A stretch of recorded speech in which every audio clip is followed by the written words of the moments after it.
Baiba Rieža ir mana kolēģe jau 30 gadus Latvijas Lauksaimniecības Universitātē, ekonomikas fakultātē. Baiba ir arī mana darba audzinātāja un arī mana zinātniskā darba vadītāja.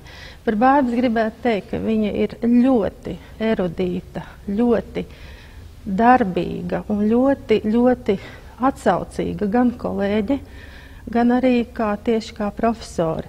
Viņa nav tieši kabineta zinātniece, viņa ir praktiska zinātniece. Un katrā ziņā es gribētu ļoti uzsvērt, ka Baiba ir sieviete, ļoti izglītota, erudīta, zinātkāra un varoša, darboties spējīga gan zinātnē, gan arī savā darba vietā, gan arī kā kolēģi, gan arī kā studentu, maģistrantu audzinātāji.